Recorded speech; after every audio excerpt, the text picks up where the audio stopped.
Hello and welcome to Just One More Watch. I thought it was appropriate today, or perhaps that should be less inappropriate today, to wear the James Hunt tribute t-shirt because we're going to be talking about size and whether or not it does in fact matter. Don't worry, gentlemen, you can all now uncross your legs. I am, of course, only going to be talking about the size of the watch on your wrist as opposed to anything else. It is a fairly contentious topic though. People seem to have fairly fixed, fairly firm and fairly vocal opinions about whether they think any given watch is too large or too small, and they don't seem shy in sharing those opinions in the comment sections of my videos anyway. But don't forget, as fixed as some of these opinions may be, the sizes of watches in general have been anything but fixed over the last 50, 60 or even 70 years. I think the Rolex Submariner is a good case in point. They launched the Sub in the early 1950s at the already considerable size of 36mm. Last year the new model launched at 41mm, so there has been a 5mm, half a centimetre creep in that model alone. Having said that though, I think the big watch peak we reached in maybe about 2010 seems to be over, and the general sizing trend is downwards. I bought a 44 10 years ago. I would be more inclined to buy a 42 or a 40 these days. So before you tell me that this Marathon GPM 34mm that I'm going to talk about today is a girl's watch, a boy's watch or a lady's watch, if not your father, then certainly your grandfather wore a 34mm. I know this because both of mine did, and I've got those two watches that I'm going to show you later on as well. And it's a bit of a story as to why I've got this Marathon GPM 34 in for review today. It was actually sent by a UK-based subscriber called Nick. He sent me an email last month asking would I be interested in reviewing the watch. He had been keen to buy a vintage Rolex Air King in 34mm, I assume, so had bought one of these to see how the size of watch looked on his wrist. The fact that it's now sitting on my wrist as opposed to his wrist in Devon speaks volumes for how that little experiment went. Having said that though, he has an 8-inch wrist, I have a smaller 7-inch wrist, so today if we learn anything, it truly is all about perspective. I thought what I'd do therefore is I would rattle through a brief review of this watch and then get into some size comparisons. There'll be plenty of wrist shots, indoor and outdoor, and I'm going to compare this one to a variety of other watch sizes from 34 right up to 44. Let's flip the camera and find out if indeed size matters. So first, Marathon watch on the channel. I have obviously been aware of the brand for some time and admired them from afar, if you will. So I was delighted to have the chance to review one when Nick sent me that email. So from the 1940s, they have been making military spec, mil-spec watches for armed forces around the world since then. And indeed, this watch is manufactured in accordance with MIL PRF 46374G Type 2 Class 4 if you were interested, that being analog, anti-magnetic, water resistant with a mechanical movement and battery not required. I'll leave a link to their website in the description of the video. They make a variety of these general purpose watches from $200 up to $360 for this one, which is the top model, featuring an automatic movement and tritium tubes. You know I love my lume. I have been blown away by the tritium tubes in this little watch. It certainly doesn't look like a 34mm after dark. Size does not matter when you switch off the lights. But does size matter in the cold light of day? I will leave that up to you to determine. 34mm as mentioned in diameter, chunky though, 12.4mm thick. Perhaps that thickness is exaggerated somewhat by the smaller diameter dimension. Compact lug to lug of 41.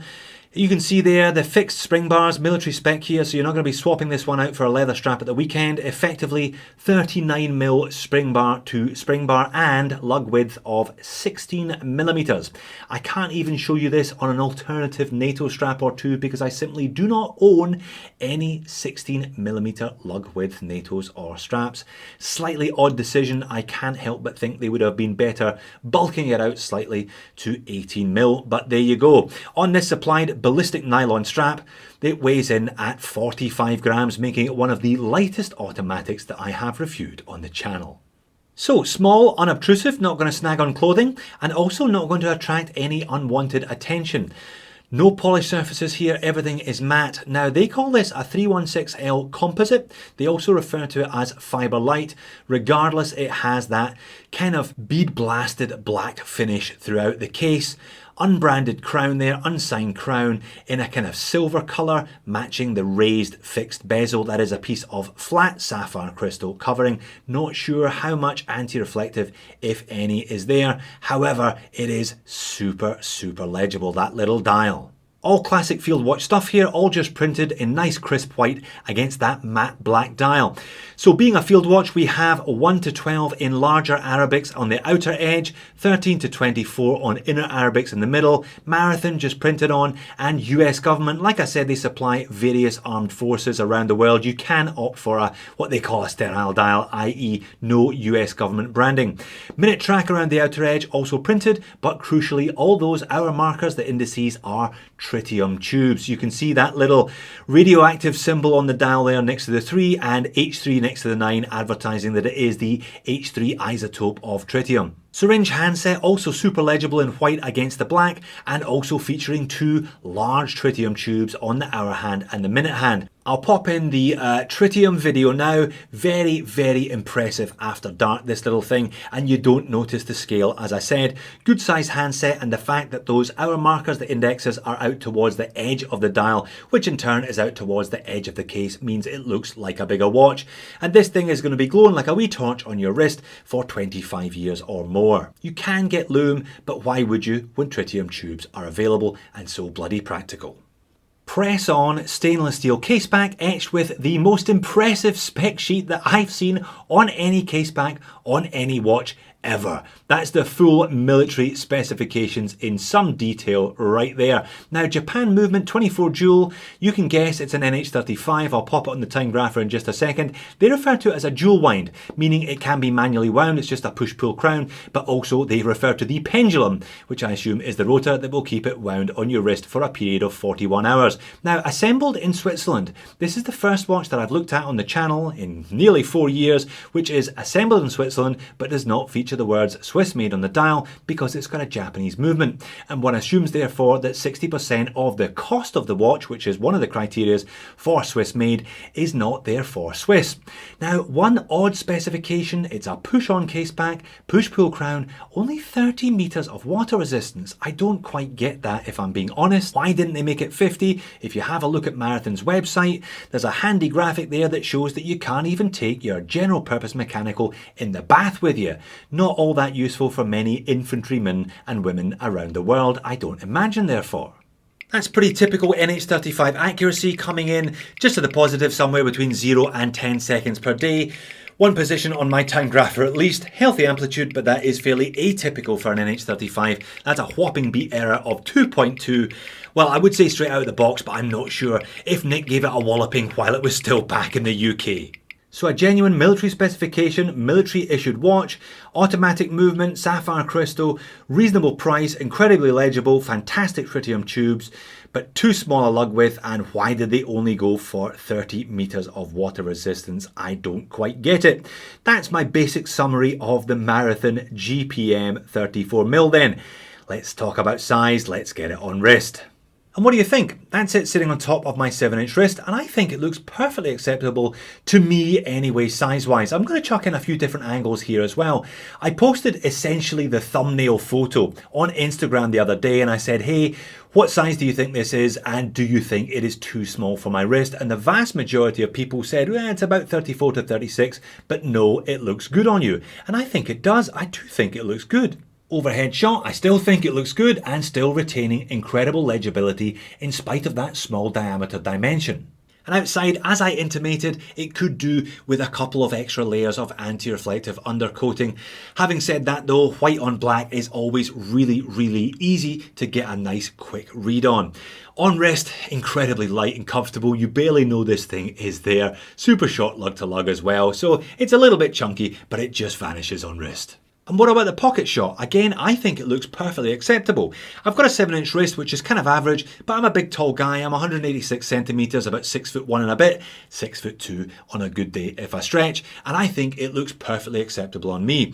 A watch this size, you're gonna have to get used to it though. It may come as a bit of a shock when you first look down at your wrist, but after a week or so, wearing it regularly, I'm sure that most people will grow accustomed to this compact size. Like I said, it hasn't been too many years since 34 was standard. And indeed, here is the Marathon in a bit of a sandwich with the two vintage pieces that I referred to in the intro.